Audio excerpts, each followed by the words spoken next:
عربی زبان میں کہتے ہیں التصوف مشتق من الصفا. جی یہ تصوف جو ہے جی یہ تو مشتق ہے صفا سے، یہ صفا بنا ہی یعنی اس کا مادہ اشتقاق جو ہے یعنی جن حروف کو جوڑ کر یہ بنایا گیا ہے وہ تو صاد فا الف صفائی ہے. صحیح. تو یہ تصوف تو ہے دل کی صفائی کا نام، دل کی طہارت اور تزکیہ نفس کا نام ہے، تطہیر قلوب کا نام ہے. ڈاکٹر صاحب یہ بتائیے کہ آج کل کچھ لوگ کہتے ہیں کہ یہ تصوف یونان سے آیا ہے، کچھ کہتے ہیں ہندوستان سے آیا ہے، تو ہمارے ناظرین کو بتائیے کہ کیا ایسا ہی ہے؟ ایک تو جو ہے نا آپ کا بہت بہت شکریہ سر کہ آپ اتنے پاکیزہ اور اتنے بامقصد پروگرام میں سر مجھے حاضری اور شرکت کا موقع دیا. Welcome sir. اور باقی جو آپ کویسچن کر رہے ہیں یہ بڑا ضروری ہے جی جی اس لحاظ سے کہ چونکہ معاشرے میں جہاں حقیقت ہوتی ہے اس کے ساتھ ساتھ جعل سازی بھی پائی جاتی ہے، بالکل ٹھیک جس کی وجہ سے بہت سارے لوگ جو ہیں وہ غلط فہمیوں کا شکار بھی ہوتے ہیں سر. اور کچھ لوگ جو ہیں وہ ارادہ تن جو ہے وہ پروپیگنڈا بھی کر رہے ہوتے ہیں. بالکل ٹھیک.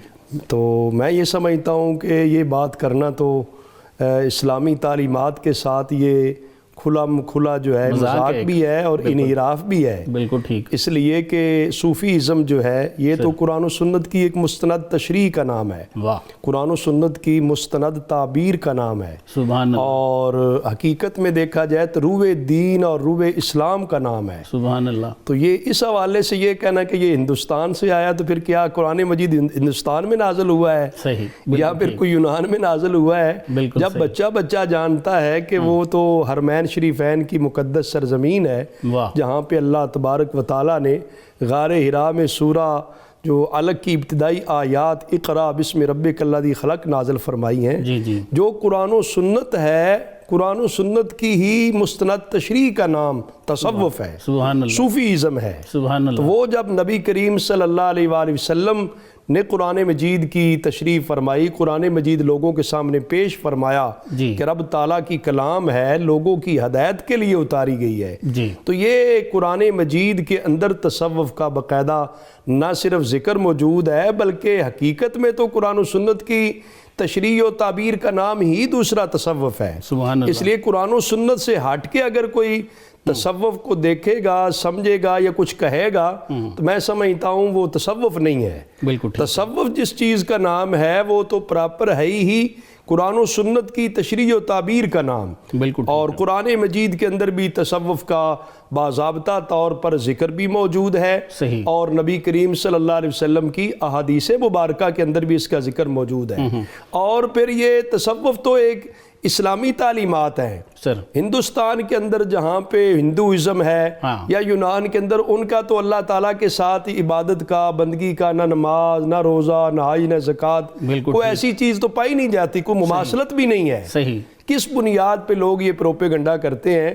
تو وہ ایسے ہی بات ہے کہ جھوٹ کو اتنا پھیلایا جائے کہ لوگ جو ہے وہ اس پہ سچ کا گمان کرنے لگ پڑے، ورنہ تو ایسی کوئی چیز نہیں ہے. بالکل. صرف یہ بات ضرور ہے کہ صوفیاء کرام جو بر صغیر کے اندر دین اسلام کا نور آیا ہے جی وہ صوفیاء کرام کی خدمات کی بدولت آیا ہے، ان کی کاوشوں اور کوششوں کے نتیجے میں آیا ہے.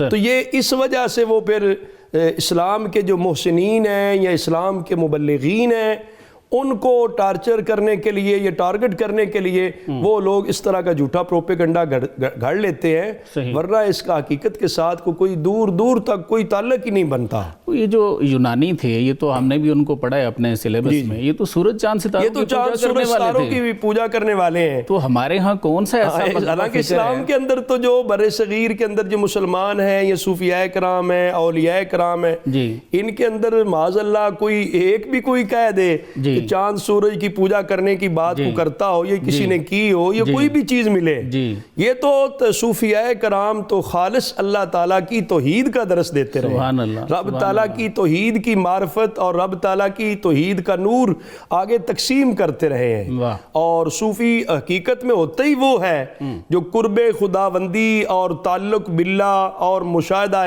حق یہ منازل اور یہ مراتب جو ہے وہ طے کرتا ہے اور لوگوں کو بھی اللہ تعالیٰ کا قرب بخشتا ہے، وہ صوفی بندہ ہوتا ہے. سر یہ کچھ لوگ ہندوستان کے ساتھ جوڑنا شروع ہو گئے ہیں اس دور میں آگے، یہ کیا ایک ان میں ایک منافرت ہے؟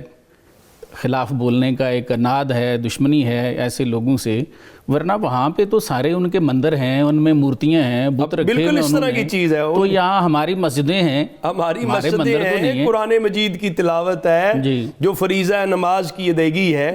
ہمارا تو باقاعدہ طور پہ یہ ہے نا کہ سجدہ رب تعالیٰ کے سوا کسی کے لیے جائز ہی نہیں ہے، روا ہی نہیں ہے، بالکل، اور وہ ہر ایک کو سجدہ کر رہے ہوتے ہیں، ہر ایک کو پوج رہے ہوتے ہیں، تو لہذا یہ تو بالکل ہی اس کے متضاد چیز ہوئے، ان کا تو یہ بالکل اسلام کے ساتھ کوئی لینا دینا ہی نہیں ہے، کوئی مماثلت یا کوئی مشابہت ایسی ہے ہی نہیں ہے۔ یہ تو ماد ایک جھوٹا پروپیگنڈا ہے جو لوگ کرتے ہیں اور اس طرح کر لیتے ہیں۔ وہ ظاہر ہے یہ جھوٹے پروپیگنڈا کرنے والوں سے، ان کی عادات سے، اطوار سے تو پتہ چلتا نا حقیقت موجود ہے۔ صحیح، تصوف کی یا دین اسلام کی جو حقیقت تھی اس کے موجود ہونے پہ یہ دلیل ہے کہ مخالف اور معترض جو ہے اس طرح کے اعتراضات کرتے ہیں۔ شیخ عبد القادر جیلانی قدس اللہ سر العزیز نے اپنے خطبات شریف میں فرمایا کہ التصوف ہو، پہلے تو وہ لفظ بھی ہمارا درست کرنے والا ہے۔ التصوف، التصوف عربی زبان میں کہتے ہیں التصوف مشتق من الصفا۔ جی، یہ تصوف جو ہے یہ تو مشتق ہے صفا سے، یہ بنا ہی، یعنی اس کا مادہ اشتقاق جو ہے، یعنی جن حروف کو جوڑ کر یہ بنایا گیا ہے وہ تو صاد فا الف صفائی ہے۔ صحیح، تو یہ تصوف تو ہے دل کی صفائی کا نام، دل کی طہارت اور تزکیہ نفس کا نام ہے، تطہیر قلوب کا نام ہے، جو کہ عین قرآن مجید ہے۔ قرآن مجید کے اندر باقاعدہ طور پہ نبی کریم صلی اللہ علیہ وسلم کی بعثت کا جو اولین مقصد بیان کیا گیا ہے وہ یعلمہم الکتاب والحکمہ ویزکیہم۔ اگر صرف کتاب و سنت کی تعلیم کافی ہوتی یا اس کے اندر تزکیے کی ضرورت نہ ہوتی تو پھر تو میں سمجھتا ہوں یہ بیان ہی نہ کیا جاتا۔ بعثت مصطفیٰ، بعثت رسالت مآب صلی اللہ علیہ وسلم کا اولی مقصد جو ٹھہرا وہ کتاب و حکمت کی تعلیم بھی اور پھر تزکیہ نفس کرنا بھی۔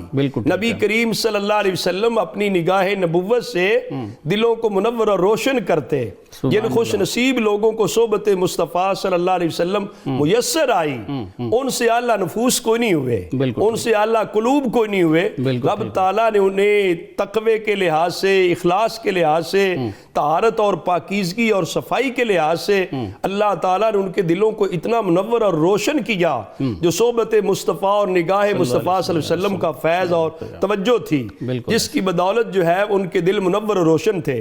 تو یہ قرآن مجید کے اندر جو یزکیہم ہے یہ تو نبی پاک صلی اللہ علیہ وآلہ وسلم کا عمل مبارک ہے کہ آپ پاک کرتے ہیں، قرآن بیان کرتا ہے۔ تو صوفیاء کرام کا جو صوفی ازم یا تصوف ہے وہ بھی تو لوگوں کے دلوں کی پاکیزگی ہے، صفائی ہے، بغض سے، حسد سے، کینے سے، نفرت سے، کدورت سے، جو معاشرے کے اندر جو برے اخلاق ہیں، برے رذائل ہیں، ان سے بندے کے ظاہر کو بھی پاک کرنا اور بندے کے باطن کو بھی پاک کرنا، یہ تصوف ہوتا ہے۔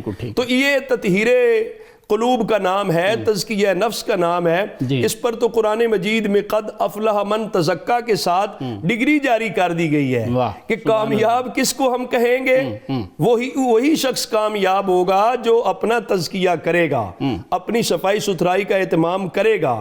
اگر وہ ظاہر کے ساتھ باطن کو پاک صاف نہیں رکھتا تو وہ بندہ کامیاب و کامران نہیں ہے۔